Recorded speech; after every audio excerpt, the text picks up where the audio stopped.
ఒక కుడి భుజంగా ముందుండి ఆనాటి నుండి ఈనాటి వరకు మరి పార్టీని నడిపిస్తున్న గౌరవ మాజీ మంత్రివర్యులు మాన్యులు శ్రీ సింగిరెడ్డి నిరంజన్ రెడ్డి గారికి, పెద్దలు గౌరవనీయులు మరొక మాజీ మంత్రివర్యులు ఆనాడు ఉద్యోగ సంఘాల నాయకుడిగా ఉండి ఆ తర్వాత ఉద్యమంలో గర్జించి తర్వాత పార్టీలో చేరి జిల్లాలో బలహీన వర్గాల తరపున ఒక బలమైన గొంతుకగా ఉన్న గౌరవనీయులు శ్రీ శ్రీనివాస్ గౌడ్ గారు, మాజీ మంత్రివర్యులు. పేరులో చాలా ప్రశాంతత ఉంటుంది కానీ ఈరోజు గర్జించిన మా అన్న బాల్కొండ శాసనసభ్యులు మాజీ మంత్రివర్యులు అన్న శ్రీ ప్రశాంత్ రెడ్డి గారు, గౌరవనీయులు మొన్న జరిగిన పార్లమెంట్ ఎన్నికల్లో మీ అందరి ఆశీర్వాదంతో పరిస్థితులు ప్రతికూలంగా ఉన్నా ఆనాడు అధికార పార్టీని తట్టుకొని రెండు అధికార పక్షాలను తట్టుకొని మరి కేసీఆర్ గారి నాయకత్వంలోనే తెలంగాణకు న్యాయం జరుగుతుందని, ఇంకా 8 ఏళ్ల సర్వీస్ ఉండగా కూడా మరి అత్యున్నత స్థాయికి చేరుకునే అవకాశం ఉండగా కూడా ఆ పదవిని వదిలిపెట్టి కష్టాల కడలిలో మనతో పాటు కలిసి నడిచి వచ్చిన మొన్నటి పార్లమెంట్ అభ్యర్థి మీ అందరికీ ఆప్తులు నడిగడ్డ బిడ్డ డాక్టర్ ఆర్ఎస్ ప్రవీణ్ కుమార్ గారు, ఈరోజు ఈ కార్యక్రమానికి అధ్యక్షత వహిస్తున్న సోదరుడు తమ్ముడు మేధావి యువకుడు ఉత్సాహవంతుడు ఉజ్వలమైన భవిష్యత్తున్న నాయకుడు డాక్టర్ ఆంజనేయ గౌడ్ గారు, మరి ఈరోజు మీ అందరినీ తీసుకొని ఇక్కడికి వచ్చి గద్వాలలో మళ్ళీ గులాబీ జెండా ఎగరేస్తా అని చెప్పి వచ్చిన సోదరుడు దాసు హనుమంత నాయుడు గారు. కాదు అందరు అరే నువ్వు ఆగురాబు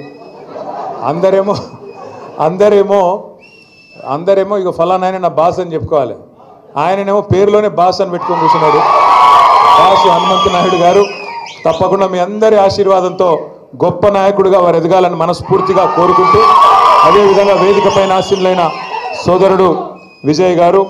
సోదరులు పెద్దలు మాన్యులు రాజ్యసభ మాజీ సభ్యులు మన పార్టీ యొక్క కేంద్ర కార్యాలయ బాధ్యులు అన్న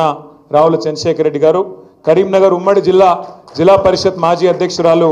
మన తెలంగాణ మన పార్టీ యొక్క మహిళా విభాగం అధ్యక్షురాలుగా కూడా గతంలో పనిచేసిన అక్క మన ఆడబిడ్డ తుల ఉమ్మ గారు,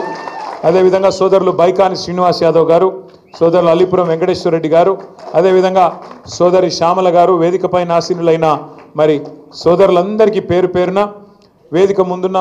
పాత్రికేయ మిత్రులకు కూడా హృదయపూర్వకంగా నమస్కారం. మీ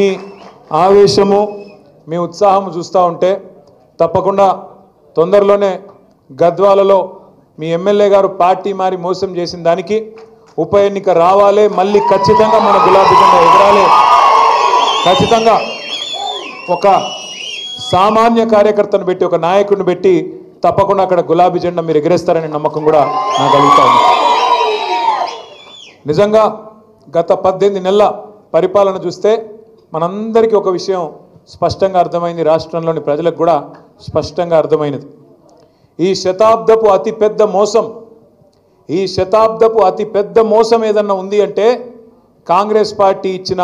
అభయహస్తం అనే మేనిఫెస్టో. 420 హామీలు ఇచ్చి ఎవరికి ఏది కావాలంటే అది చేస్తామని చెప్పి అరిచేతిలో వైకుంఠం చూపెట్టి ఆకాశంలో ఉన్న స్వర్గాన్ని కూడా మీ కాడికి తీసుకొస్తాం, మీ ఇంటి ముంగట పెడతామని చెప్పి పచ్చి అబద్ధాలు చెప్పి జూటా మాటలు చెప్పి ఈ శతాబ్దపు అతిపెద్ద మోసాన్ని రాహుల్ గాంధీ వచ్చి, సోనియా గాంధీ వచ్చి, మల్లికార్జున్ ఖార్గే గారు వచ్చి, ప్రియాంక గాంధీ వచ్చి, సిద్ధరామయ్య వచ్చి, ఒకరు కాదు పెద్ద వాళ్ళందరూ వచ్చి రకరకాల డిక్లరేషన్లు రకరకాల మాటలు ఎన్ని పచ్చి అబద్ధాలు చెప్పి వాళ్ళ ప్రజలను మోసం చేసినారో ఒక్కసారి గుర్తు తెచ్చుకోమని చెప్పి నేను కోరుతా ఉన్నా. ఇవాళ నిజంగా కూడా చెప్తున్నాను, నేను కొంత బాధతో కొంత మరి అసంతృప్తితో కూడా చెప్తా ఉన్నా ఈ మాట. అంతా బాగా నడుస్తున్న టైంలో 10 ఏళ్ళు తెలంగాణకు బలమైన పునాది పడి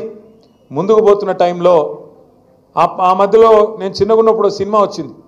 మోసగాళ్ళకు మోసగాడని, యాదుకుందా? ఎందుకంటున్నా అంటే నేను అనుకున్న చూసి రేవంత్ రెడ్డి స్వయంగా చెప్తున్నాడు కదా, ప్రజలు మోసం చేయాలనే కోరుకుంటారు, మోసపోవాలనే కోరుకుంటారు,